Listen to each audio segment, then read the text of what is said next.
الفاتحة على روح النبي صلى الله تعالى عليه وآله وسلم.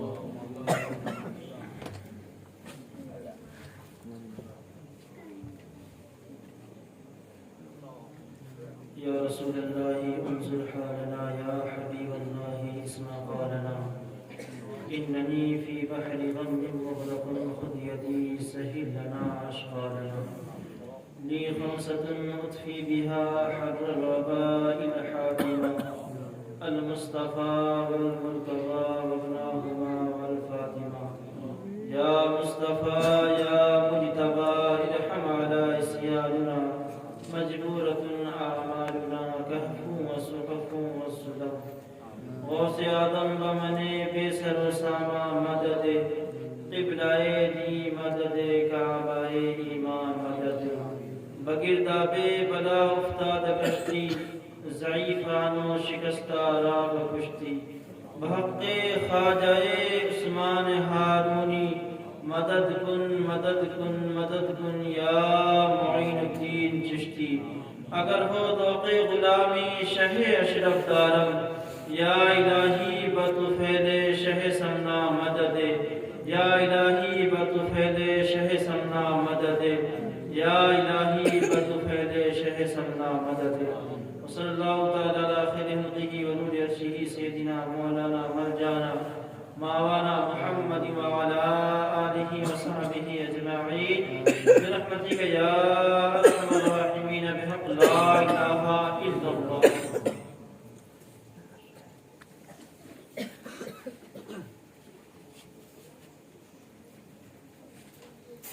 معزز مکرم محترم سامعین و حاضرین و ناظرین،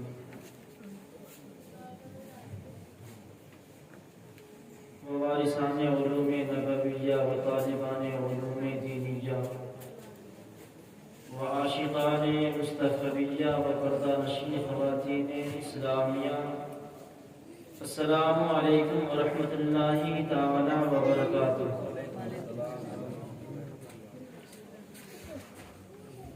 الحمد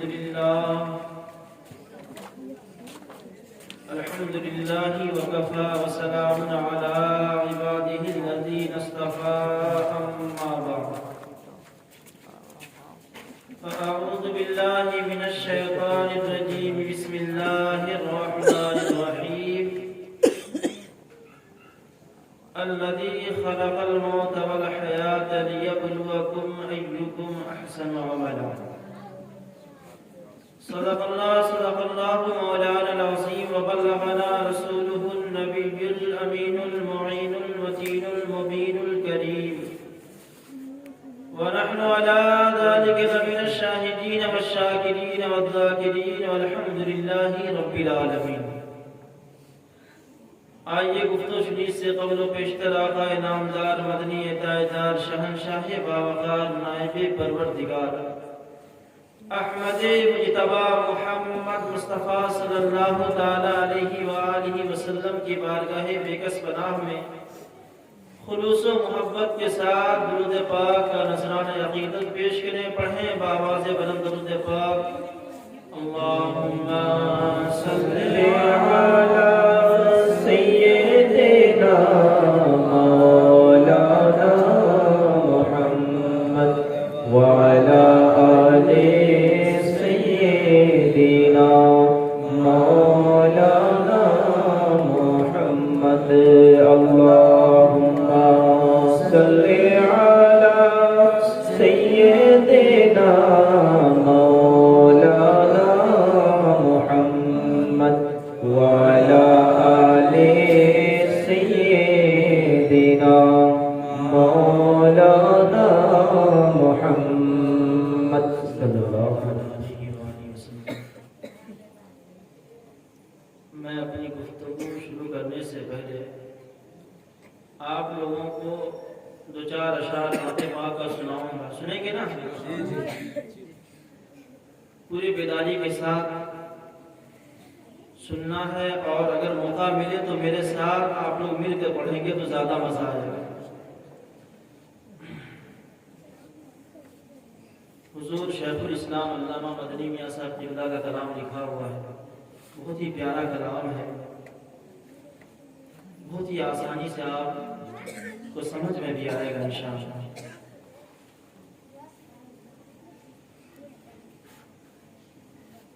بڑے لطیف ہیں نازک سے گھر میں رہتے ہیں، بڑے لطیف ہیں نازک سے گھر میں رہتے ہیں، بڑے لطیف ہیں نازک سے گھر میں رہتے ہیں، بڑے لطیف ہیں نازک سے گھر میں رہتے ہیں، بڑے لطیف ہیں نازک سے گھر میں رہتے ہیں، ارے میرے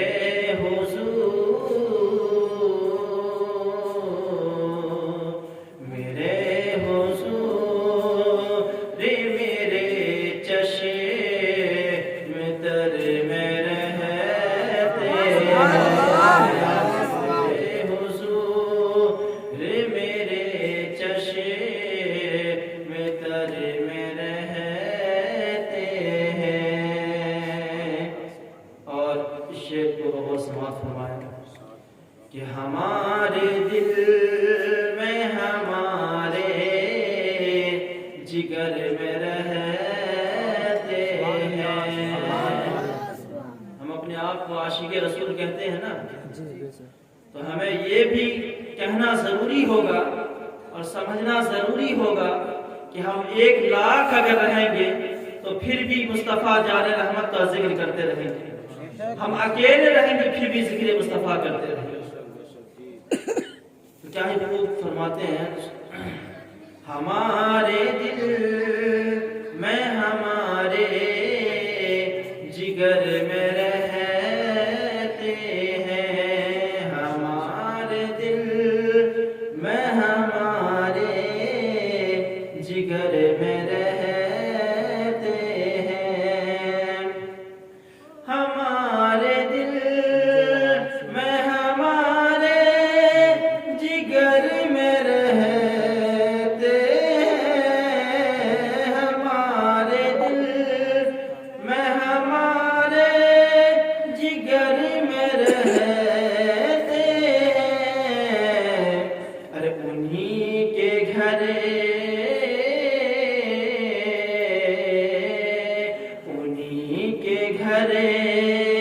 ہے یہ وہ اپنے گھر میں رہتے ہیں، انہی کے گھر ہے یہ وہ اپنے گھر میں رہتے ہیں، اور یہ واقعہ ہے لباس بشر بھی دھوکا ہے، یہ واقعہ ہے لباس بشر بھی دھوکا ہے۔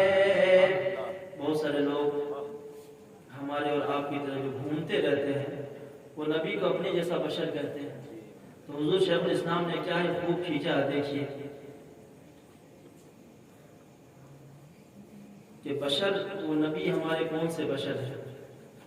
یہ واقعہ ہے لباس بشر میں رہتے ہیں، یہ واقعہ ہے لباس بشر میں رہتے ہیں، کہ یہ معجزہ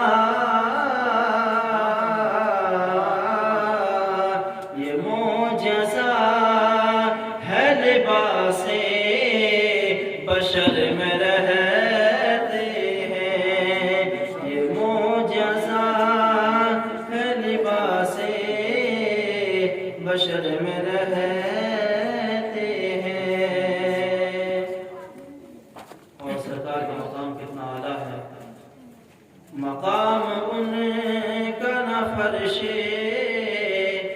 زمین عرش بری مقام ان کا نہ فرش زمین عرش بری مقام ان کا نہ فرش زمین عرش بری کہ وہ اپنے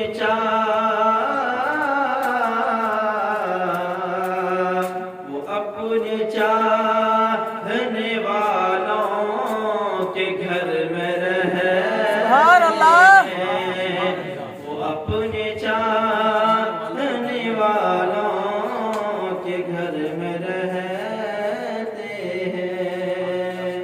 اور نقطے کا شعر سماعت فرمائے جو اختر ان کے تصور میں صبح و شام کریں جو اختر ان کے تصور میں صبح و شام کریں جو اختر ان کے تصور میں صبح و شام کریں کہیں بھی رہتے ہو طیبہ نگر میں رہتے ہیں کہیں بھی رہتے ہو طیبہ نگر میں رہتے ہیں۔ آئیے خلوص و محبت کے ساتھ درود پاک پڑھیں اللہ محمد صلی اللہ علیہ وسلم نحن عباد محمد صلی اللہ علیہ وسلم صلی علیہ وسلم علیہ یا رسول اللہ صلی اللہ تعالیٰ علیہ وآلہ وسلم۔ ہمیں اور آپ کو بخوبی معلوم ہے یہ جو مجلس سجائی گئی محفل سجائی گئی ہے یہ سارے ثواب کی محفل سجائی گئی ہے اور امت مسلمہ کا یہ متفقہ فیصلہ ہے عامۃ المسلمین کا یہ معمول بھی طریقہ ہے کہ انتقال شدہ لوگوں کے نام سے وہ ایصال ثواب کرواتے ہیں۔ جب ان کے گھر میں کوئی انتقال ہو جاتا ہے کسی کا وصال ہو جاتا ہے کسی کی وفات ہو جاتی ہے خواہ وہ ماں ہو بہن ہو بھائی ہو باپ ہو کسی کا بھی انتقال ہو جاتا ہے تو مومنوں کو یہ طریقہ ہوتا ہے کہ مومن ان کے لیے فاتحہ کرواتے ہیں ایصال ثواب کرواتے ہیں ان کے لیے صدقہ جاریہ کرواتے ہیں۔ اسی لیے رب کائنات نے قرآن کریم میں ارشاد فرمایا وَبَشِّرِ الْمُؤْمِنِينَ بِأَنَّ لَهُم مِّنَ اللَّهِ فَضْلًا كَبِيرًا کہ اے محبوب آپ مومنوں کو بشارت دے دیں آپ مومنوں کو خوشخبری دے دیں آپ مومنوں کو بتا دیں کہ مومنوں پر اللہ رب العزت کا بہت بڑا احسان ہے مومنوں پر اللہ رب العزت کا بہت بڑا فیضان ہے اللہ رب العزت کا بہت بڑا کرم ہے۔ اگر مومن رب کی بارگاہ میں عاجزی اور انکساری کے ساتھ جھک جاتا ہے تو اللہ رب العزت اس کے گناہ صغائر و کبائر کو معاف فرما دیتا ہے اور اس کے توبہ کو بھی قبول فرما لیتا ہے۔ بے شک سبحان اللہ۔ حضرات گرامی اور مومنوں کا طریقہ یہ بھی ہوتا ہے اور یہ بھی ہونا چاہیے انسانی ایک فطرت ہوتی ہے جب انسان کو دکھ ہوتا ہے جب تکلیف ہوتا ہے جب پریشانیاں لاحق ہوتی ہے جب بیمار ہوتا ہے تو وہ رب کائنات کو یاد کرتا ہے وہ رب کائنات کو اس وقت یاد کرتا ہے یہ انسان کے اندر ایک فطرت ہوتی ہے نیچر ہوتی ہے کہ جب وہ بیمار ہوتا ہے تب رب کو پکارتا ہے جب کسی کی طبیعت خراب ہوتی ہے تب وہ رب کو یاد کرنے لگتا ہے جب اس کے یہاں کسی کی موت ہو جاتی ہے تب وہ رب کو یاد کرتا ہے مگر یہ طریقہ یہ شیوا مسلمانوں کا نہیں ہونا چاہیے مسلمان جتنا بیماری کی حالت میں جتنا تکالیف اور پریشانی میں اپنے رب کائنات کو یاد کرتا ہے تو مومنوں کو چاہیے مسلمانوں کو چاہیے کہ وہ خوشی میں بھی اللہ رب العزت کو اتنا یاد کرے کہ اللہ رب العزت اس سے راضی ہو جائے اللہ رب العزت اس سے خوش ہو جائے کہ میرا بندہ صرف مجھے مصیبت ہی میں یاد نہیں کرتا ہے مجھے غم کی حالت ہی میں یاد نہیں کرتا ہے بلکہ مجھے میرا بندہ خوشی اور شادمانی میں بھی یاد کرتا ہے. میرا بندہ جب اس کے پاس مال و دولت ہوتا ہے تب بھی وہ مجھے یاد کرتا ہے. اللہ رب العزت کو اس وقت زیادہ خوشی ہوتی ہے اپنے بندوں سے, اس وقت زیادہ خوشی ہوتی ہے, خوشی بالائے خوشی اس وقت ہوتی ہے جب اللہ رب العزت کا بندہ اللہ رب العزت کو اپنے خوشی کے وقت یاد کرتا ہے. تو حضرات گرامی, اور مومنوں کا یہ طریقہ ہے کہ مومنوں کے یہاں اگر شادی بیاہ کا موقع ہوتا ہے تب بھی وہ محفل سجاتے ہیں, مجلس سجاتے ہیں, اور اس وقت بھی اپنے والدین کے نام سے, اپنے خیش و اقارب کے نام سے, اپنے آبا و اجداد کے نام سے وہ فاتحہ دلاتے ہیں, ایصال ثواب کرواتے ہیں. لیکن جب کسی کی موت ہو جاتی ہے تو اس وقت وہ بڑا اہتمام کرتے ہیں, اور یقین جانیں یہ ہمارے یہاں یہ بدعت حسنہ ہے. بہت سارے لوگ کہتے ہیں کہ یہ کام جو ہم تیجا کرتے ہیں یا 10واں کرتے ہیں, 20واں کرتے ہیں, یا ہم 40واں کرتے ہیں, یہ سب بدعت ہے. مگر میں ان سے کہنا چاہتا ہوں کہ آپ عام لوگوں کو گمراہ کر دیتے ہو. جو جاہل ٹائپ کے لوگ ہیں, جو کم پڑھے لکھے لوگ ہیں, آپ اسے گمراہ کر دیتے ہو اور یہی کہتے ہو کہ تم جو تیجا منا رہے ہو, چہارم منا رہے ہو, 10واں اور 20واں منا رہے ہو, یہ سب بدعت ہے. لیکن میں ان سے کہنا چاہتا ہوں بدعت کی جتنی قسمیں ہیں وہ تمام قسموں کو بتائے, ان کی تعریف کرے, اور یہ بھی بتائے کہ ایصال ثواب کون سی بدعت ہے. میں کہنا چاہتا ہوں کہ ایصال ثواب یہ بدعت حسنہ ہے, یعنی بہتر کام ہے. ہم جو ایصال ثواب اپنے مرحوم یا مرحومہ کے لیے کرواتے ہیں تو اللہ رب العزت ان کی بخشش فرماتا ہے, ان کی مغفرت فرماتا ہے. اللہ رب العزت مومنوں کی دعاؤں کو مقبول و مستجاب فرماتا ہے.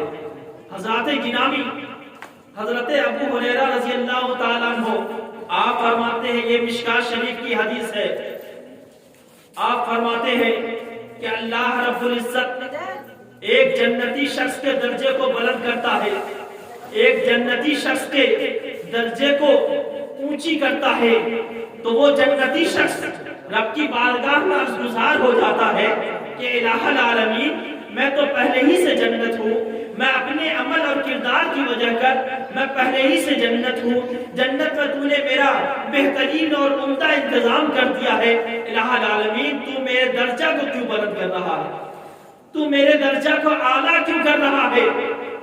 تو اللہ رب العزت اس نیک بندے سے ارشاد فرماتا ہے کہ اے بندہ تیرے درجے کو میں نے اس لیے بلند کیا ہے, تیرے درجے کو میں نے اس لیے اونچا کیا ہے کہ تیرا فرما بردار بچہ تیرے لیے دعا و استغفار کیا ہے, اس کے دعا و استغفار کی وجہ کر, اس کے ایصال ثواب کی وجہ کر میں نے تیرے درجے کو بلند کر دیا, میں نے تیرے درجے کو اونچا کر دیا ہے.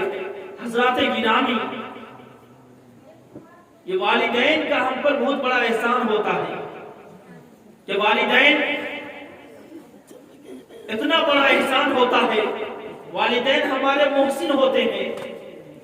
جب ہمارا بچپنا ہوتا ہے تو والدین ہمیں چلنا سکھاتے ہیں. جب ہمارا بچپنا ہوتا ہے تو والدین ہمیں بولنا سکھاتے ہیں. جب ہمارا بچپنا رہتا ہے تو والدین اپنے ہاتھ سے روٹی کا ٹکڑا کر کے ہمارے منہ میں ڈالتے ہیں. اگر والدین نہیں ہوتے ہیں تو ہمارا بھائی ہمارا خیال رکھتا ہے, ہر بڑا بھائی اپنے چھوٹے بھائی کا خیال رکھتا ہے.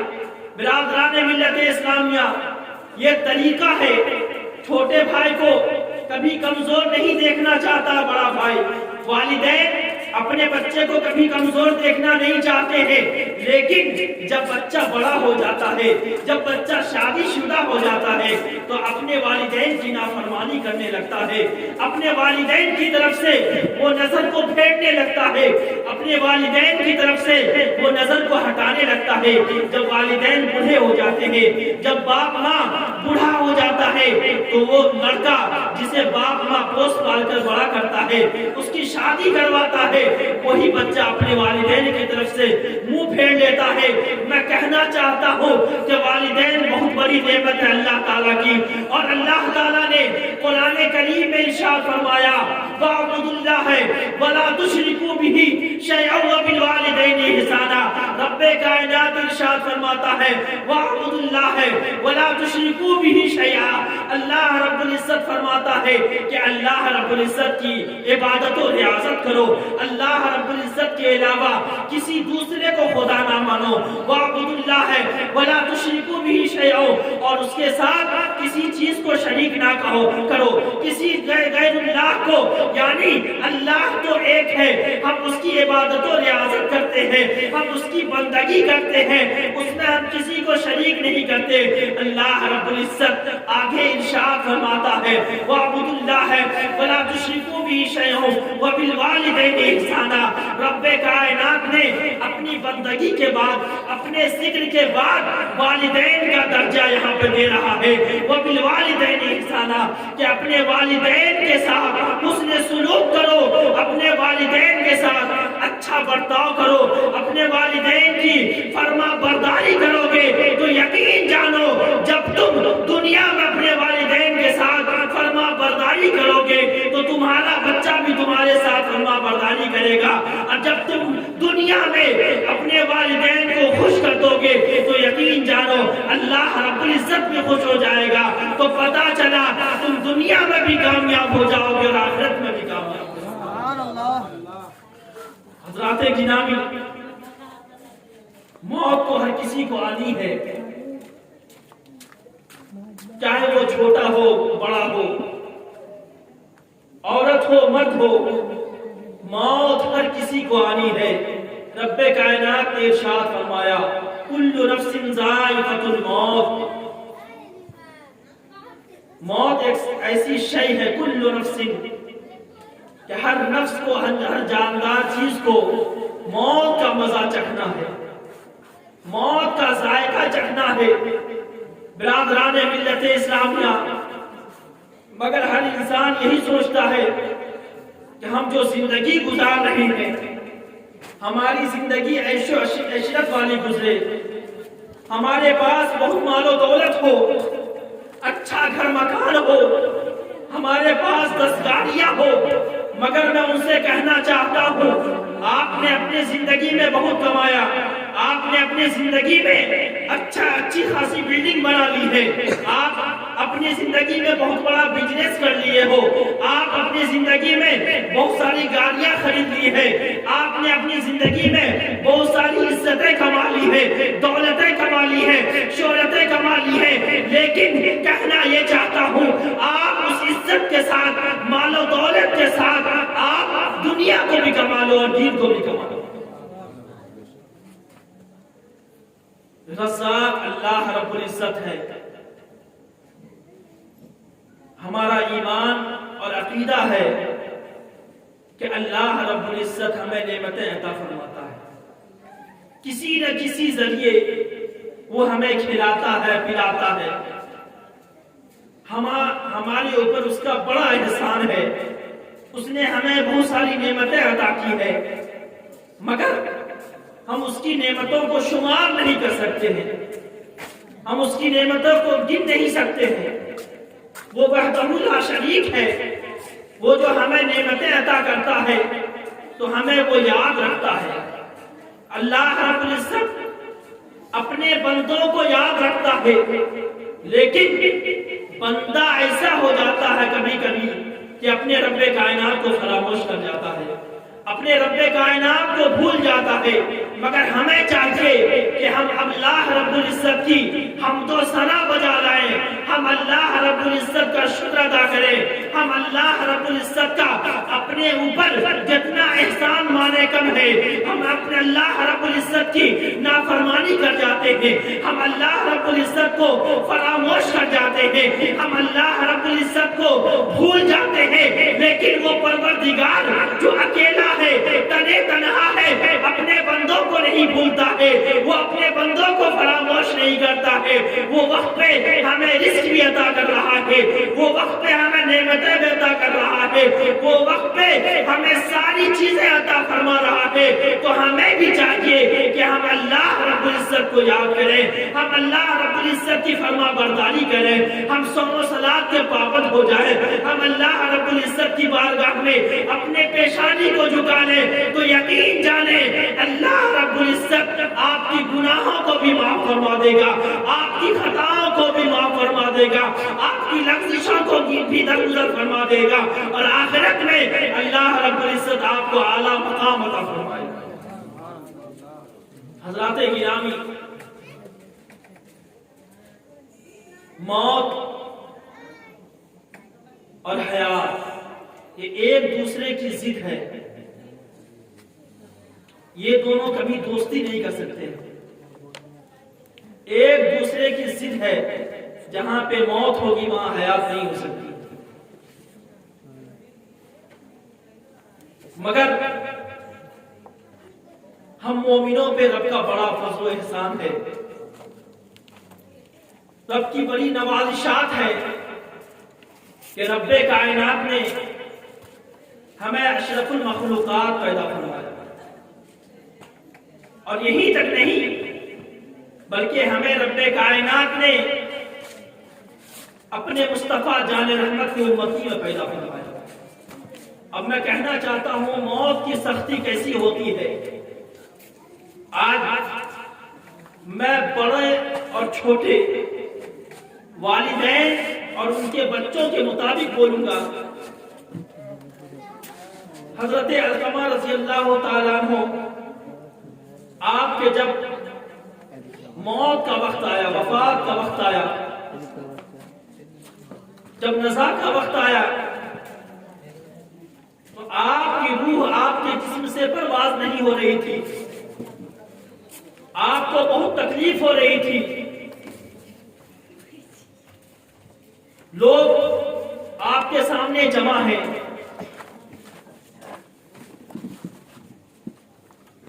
لوگ آپ کے سامنے جمع ہیں، پریشان ہیں، آپ کو تکلیف ہو رہی ہے۔ حضرت علقمہ رضی اللہ تعالیٰ عنہ یہ صحابی رسول ہیں، آپ بہت حسین و جمیل تھے، آپ نماز کے پابند تھے، آپ قرآن پاک کی تلاوت کرتے تھے، آپ ذکر و اذکار میں لگے رہتے تھے، آپ رب کائنات کو ہمیشہ یاد کرتے رہتے تھے۔ لیکن جب آپ کے موت کا وقت آتا ہے، جب آپ کے وصال کا وقت آتا ہے، تو اس وقت آپ کی روح پرواز نہیں ہو رہی ہے، اور آپ کے زبان پہ کلمہ نہیں آ پا رہا ہے۔ لوگ آپ کے درمیان پڑھ رہے ہیں، آپ کے سامنے پڑھ رہے ہیں، مگر آپ کے زبان پہ کلمہ شریف نہیں آ پا رہا ہے۔ حضرات گرامی، یہ وجہ کون سی تھی کہ آپ کے زبان پہ کلمہ نہیں آ پا رہا تھا؟ آپ کی روح آپ کے جسم سے نہیں نکل پا رہی تھی، آپ کو بہت تکلیف ہو رہی تھی۔ وجہ واحد یہ تھی کہ آپ کی والدہ ماجدہ، آپ کی ماں آپ سے ناراض تھی۔ یہ بات سرکار مدینہ صلی اللہ تعالی علیہ وسلم تک پہنچی، تو آپ نے فرمایا کیا اس کی والدہ باحیات ہے؟ تو کہا گیا جی حضور ان کی والدہ باحیات ہے۔ تو کہا انہیں بلایا جائے یا میں خود جاؤں ان کے پاس؟ تو آپ نے جب خبر دیا تو ان کی والدہ آتی ہیں آپ کے پاس، اور آپ کہتے ہیں اے علقمہ کی والدہ، آپ علقمہ کو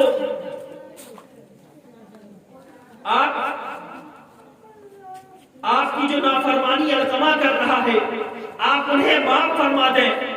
ان کی والدہ کہتی ہے میں معاف نہیں کروں گی۔ سرکار مدینہ صلی اللہ تعالی علیہ وسلم آپ فرماتے ہیں کہ اے میرے صحابہ سنو، لکڑیاں جمع کرو۔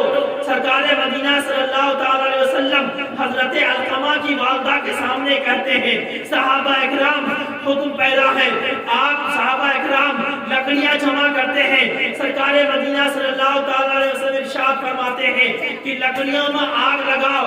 حضرات گرامی غور کرنے کا مقام ہے، ایک ماں اپنے بچے کو جلنے نہیں دے سکتی ہے۔ حضرت سرکار مدینہ صلی اللہ تعالیٰ علیہ وسلم آپ حضرت علقمہ کی والدہ کے پاس یہ کہہ رہے ہیں لکڑیاں جلاؤ، لکڑیاں سلگاؤ، اس میں آگ لگاؤ۔ حضرت علقمہ رضی اللہ تعالیٰ عنہ کی والدہ کہتی ہے کہ یا رسول اللہ صلی اللہ تعالیٰ علیہ وسلم یہ آپ کیا کرنے جا رہے ہیں؟ تو سرکار فرماتے ہیں اگر اس نے غلطی کی ہے تو اس کی سزا میں دنیا ہی میں دے دیتا ہوں، اس لیے کہ دنیا کی سزا بہت کم ہے، آخرت کی سزا سے اے علقمہ کی والدہ، اے علقمہ کی ماں، اگر آپ نے علقمہ کو معاف نہیں کیا تو میں اسی میں علقمہ کو ڈال دوں گا۔ حضرات گرامی ماں کی ممتا جاگ اٹھی اور کہنے لگی یا رسول اللہ صلی اللہ تعالیٰ علیہ وسلم میں نے علقمہ کو معاف کر دیا ہے، اللہ رب العزت اسے معاف فرما دے۔